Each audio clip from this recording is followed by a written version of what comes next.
Welcome to Zach Attack's Haunting of YouTube, my review of Haunting at Venice, where ghouls and goblins, witches and werewolves will help me, my great production value, spectacular like.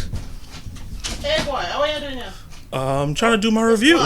You think you're Kevin Branagh? You look stupid like what? Just record like what you usually record. Okay. Damn. Well, guys, I tried to bring production value to here, but as you see, my mom said no. Back to our regular review.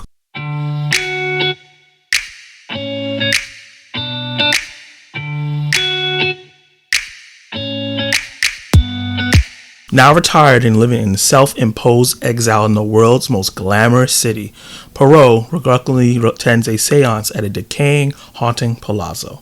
He soon gets thrust into a sinister world of shadows and secrets when one of the guests is murdered. This newest Agatha Christie adaptation brings a solid cast of characters and really great actors to surround Kenneth Branagh's Hercule Poirot. But this time around, the third in this anthology series, he's battling different kind of things this time. He's retired, he's lost his faith, he doesn't feel like he wants to be a detective anymore after suffering so much loss and experiencing so much loss while being a detective. Seeing all the death around the world has poisoned his view on the world and his faith in religion. And I love how the movie weave that narrative and that character arc with what was going on with the murder mystery and the supernatural aspect. It's really clever because there's a constant pull throughout the film where he's figuring out stuff, but then something supernatural happens and he starts questioning himself. And that works with us as the viewer because in a great murder mystery, or a good one at least, you are also trying to figure out what's going on with the detective as well. But if his state of mind is confused, you feel that as well because he's in the driver's seat and we're riding along with him trying to figure out what's going on.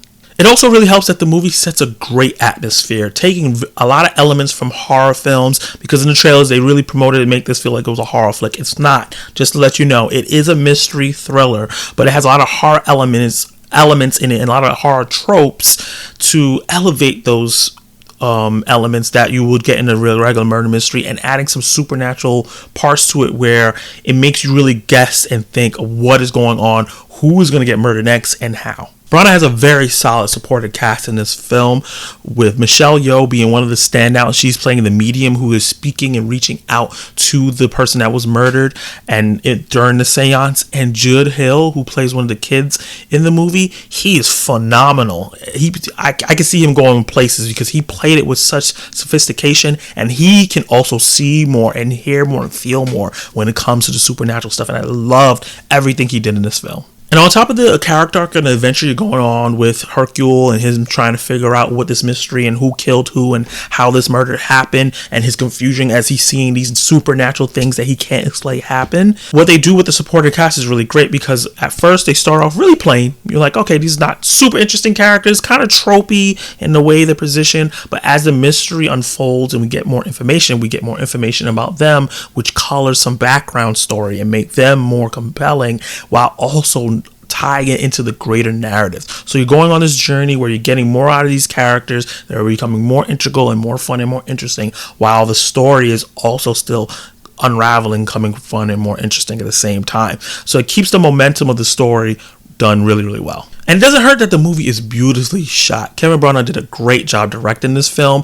The cinematography is great. The composition of the shots are really great. There's a part where his confusion is getting extreme and he's really trying to figure out what is reality, and he do these weird fishbowl tracking shots with him where they're following him around, and it really puts you into his mental state at the time. And it's just different little things that they did with the camera angles and the composition of the shots that made it feel unique in a lot of moments. And the added layer of horror and the horror elements really just makes the murder mystery part just even more fun. Instead of it just being that murder mystery where you're trying to figure out stuff before the detective can, you get this horror part where there's this little girl who we can't explain where she's coming from, and the voices and the footsteps you hear in the ceiling when there's no roof, and the basement that's not supposed to exist, and you see all these dead bodies. There's so many different things that you'll see in other horror movies, not executed at the perfection as maybe other horror movies do, but enough here to make the murder mystery more interesting.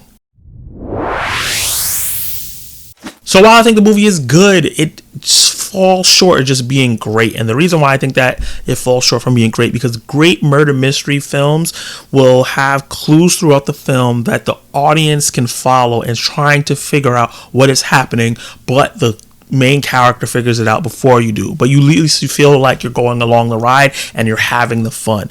But they focus so much on the horror elements here and Poirot's Hercule's confusion that we don't get those nuggets. We're confused as well. We're still trying to figure out as well. So by the time we get to the end of the film and all the reveals happen, it kind of feels like we're getting an information dump and a lot of stuff that wasn't hinted in the film that much. There's stuff here and there, but for the most part, you're getting told information that we didn't get even hinted towards. So it feels a little anticlimactic and a little hollow in terms of the execution.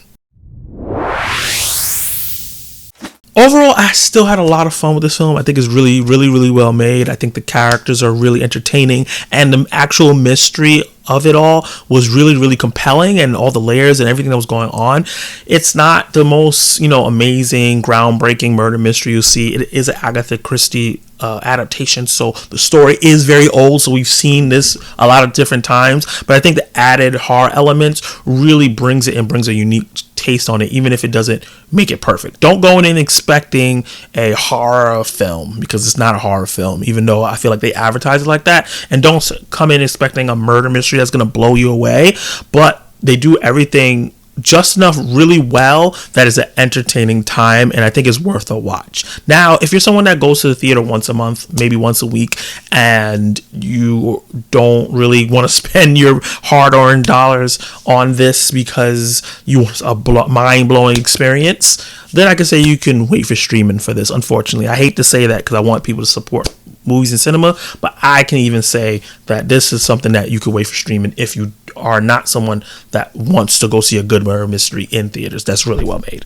So with that said, I'm going to give A Haunting of Venice a C+.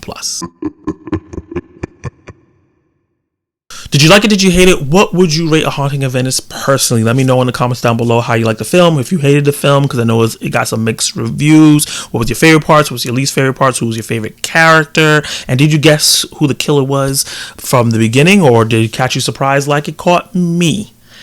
I usually do my little spiel where I tell you to like the video and subscribe, but you saw that little skit I did in the beginning, and I have some bloopers, so watch those right now.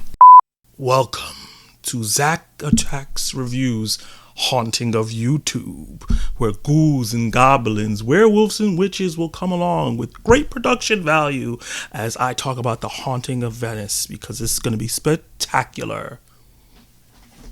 Hey, what? Oh, So turn on the light.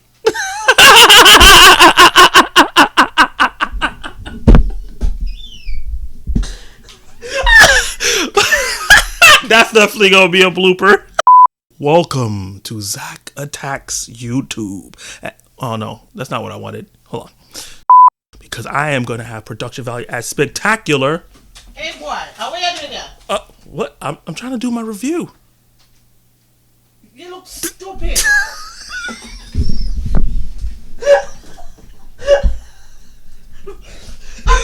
What happened? You froze? My production values will be as spectacular. Hey, what? How are you doing there? No, I understand all them mess up. What happened? What happened? You did. I just remember what I did before. Oh, God. Oh, God. But I go cool down.